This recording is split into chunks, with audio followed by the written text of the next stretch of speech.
नमस्कार मित्रांनो, स्वागत आहे तुमचं आपल्या YouTube चॅनलवर। मित्रांनो, वयश्री योजनेसंदर्भात एक अतिशय महत्त्वाची अपडेट असणार आहे।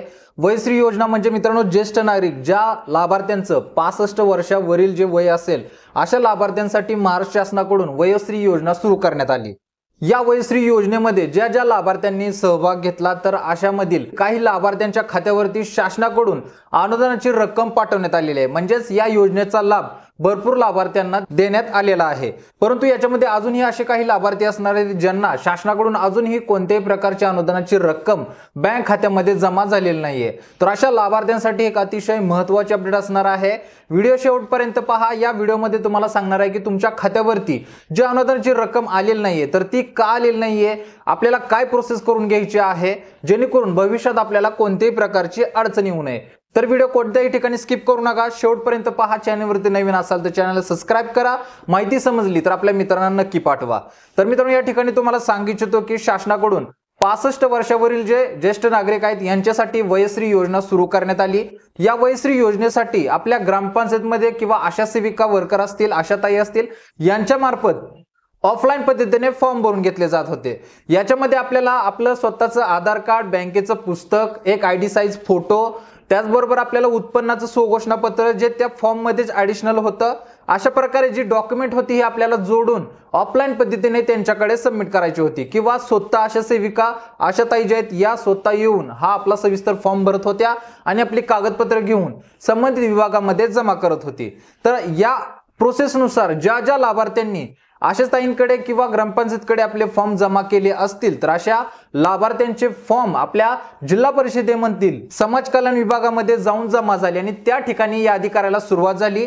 यादी झाल्यानंतर जे लाभार्थी पात्र झाले असतील, म्हणजे कागदपत्राच्या दृष्टीने जे लाभार्थी पात्र झाले असतील, अटी नियमात बसत असतील तर अशा लाभार्थ्यांच्या खात्यावरती शासनाकडून अनुदानाची रक्कम पाठवण्यात आली। आता अनुदानाची रक्कम पाठवली, परंतु काही ठराविक लाभार्थ्यांच्या खात्यावरतीच ह्या अनुदानाची रक्कम आली। भरपूर लाभार्थी यापासून वंचित राहिलेले आहेत। आता जे लाभार्थी वंचित राहिलेले आहेत म्हणजे ज्यांच्या खात्यावरती अजूनही अनुदानाची रक्कम आलेली नाही तर अशा लाभार्थ्यांनी काय करायचं आहे, तर शासनाकडून सांगण्यात आलेलं आहे की शासनाचे जे काही अनुदान असते हे डीबीटी मार्फत लाभार्थ्यांच्या खात्यावरती पाठवले जाते। त्याच्यामुळे ज्या लाभार्थी याच्यामध्ये सहभाग घेत असेल, कोणत्याही योजनेअंतर्गत सहभाग घेत असेल तर अशा लाभार्थ्याचं बँक खाते हे आधार कार्डला लिंक असणं खूप गरजेचं आहे। कारण की शासनाकडून जी पेमेंटची प्रोसेस केली जाते, अनुदानाची प्रोसेस केली जाते, हे डीबीटी मार्फत केली जाते। म्हणजेच शासनाकडून डायरेक्ट लाभार्थ्याच्या बँक खात्यामध्ये ही रक्कम ट्रान्सफर केली जाते, ज्याला आपण डीबीटी डायरेक्ट ट्रान्सफर मनी हे मित्रांनो शासनाकडून अस्तित्वात आणल्यामुळे आपलं आधार कार्ड बँकला लिंक असणं खूप गरजेचं आहे। तरच त्या लाभार्थ्याची पडताळणी केली जाते, तोच लाभार्थी एका चेक केलं जातं आणि डायरेक्ट त्या खात्यावरून म्हणजे गव्हर्नमेंटच्या खात्यावरून त्या लाभार्थ्याच्या खात्यावरती अनुदानाची रक्कम ट्रान्सफर केली जाते। याच्यामध्ये कोणत्याही मध्ये अधिकारी, कोणतेही डिपार्टमेंट नसतं, कारण की लाभ जो आहे तो लाभार्थ्यापर्यंत पोहोचावा, मध्ये कोणत्याही प्रकारची अफरातफर होऊ नये म्हणून ही शासनाने प्रणाली अंमलात आणलेली आहे।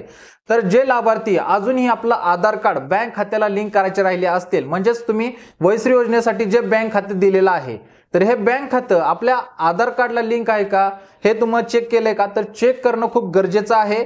यासाठी तुम्हाला मोबाईलवरून सुद्धा घर बसल्या सविस्तर अपडेट पाहता येणार आहे। म्हणजेच तुमचं आधार कार्ड कोणत्या बँकेला लिंक आहे हे तुम्ही घर बसल्या सुद्धा चेक करू शकता। त्यासाठी मित्रांनो तुम्हाला आधारच्या वेबसाईटवरती जाऊन चेक करायचं आहे। याबद्दलची सविस्तर अपडेट म्हणजेच आधार कार्ड आपण कशा पद्धतीने चेक करू शकता, बँकेला लिंक आहे का, तर त्याचा सविस्तर व्हिडिओ मी बनवलेला आहे। आपल्या पाठीमागच्या व्हिडिओमध्ये त्याबद्दलची माहिती दिलेली आहे। तर त्या व्हिडिओची लिंक आपल्या डिस्क्रिप्शन बॉक्समध्ये तुम्हाला पाहायला मिळेल। क्लिक केल्यानंतर सविस्तर माहिती तुम्ही पाहू शकता किंवा पुढच्या येणाऱ्या व्हिडिओमध्ये तुम्हाला शॉर्टकटमध्ये तुम्हाला सांगून देईन की आपलं आधार कार्ड कशा पद्धतीने चेक करायचं आहे जे आपल्या बँकला लिंक असेल। तर ही मित्रांनो थोडक्यात अपडेट झाली। तर ज्या लाभार्थ्यांनी अजूनही आपल्या बँक खात्याला आधार कार्ड लिंक केलं नसेल, जे ज्येष्ठ नागरिक आहेत, तर अशा लाभार्थ्यांनी नक्की आपल्या बँकेमध्ये जाऊन आधार कार्ड लिंक करणं खूप गरजेचं आहे।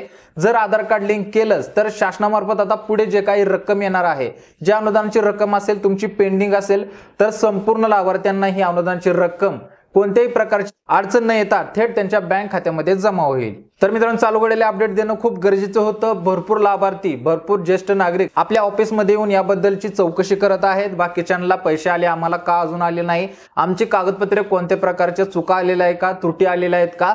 तर मित्रांनो ही सगळ्यात मोठी अडचण आहे, सगळ्यात मोठी त्रुटी आहे जी तुम्हाला अनुदान येण्यापासून रोखली जाते. म्हणजेच तुमची डीबीटी लिंक असणं खूप गरजेचं आहे. डीबीटी लिंक नसेल तर तुमचं अकाउंट पडताळणी केलं जाणार नाही. तुम्ही योजनेअंतर्गत लाभ घेणारेच लाभार्थी आहात का हे त्या ठिकाणी तपासलं जाणार नाही आणि शासनामार्फत येणारी अनुदानाची रक्कम डीबीटी लिंक नसल्यामुळे त्याच ठिकाणी रद्द केली जाईल. तर या प्रकारची अडचण येऊ नये त्याच्यामुळे तुम्ही सर्वात अगोदर आपल्या बँकेमध्ये जाऊन आपली डीबीटी लिंक करून घ्या, जेणेकरून आता शासनाकडून जी काही पुढची अनुदानाची रक्कम ट्रान्सफर केली जाईल तर ही कोणत्याही प्रकारची अडचण न येता थेट तुमच्या बँक खात्यामध्ये जमा होईल. तर मित्रांनो, आजच्यासाठी येथेच थांबतो. अतिशय महत्त्वाची अपडेट होती, तुमच्यापर्यंत पोहोचणं गरजेचं होतं. अशाच नवनवीन अपडेटसाठी आपल्या चॅनलला महत्त्वाचं सबस्क्राईब करून ठेवा. व्हिडिओ पाहून झाला असेल, माहिती समजली असेल, आपल्या मित्रांना नक्की पाठवा, जेणेकरून त्यांना सुद्धा याबद्दलचे अपडेट कळून त्या वेळच्या वेळी दुरुस्त करून घेतील. तर मित्रांनो, भेटू पुढच्या व्हिडिओमध्ये नवीन अपडेटसह, नवीन माहितीसह. तोपर्यंत धन्यवाद.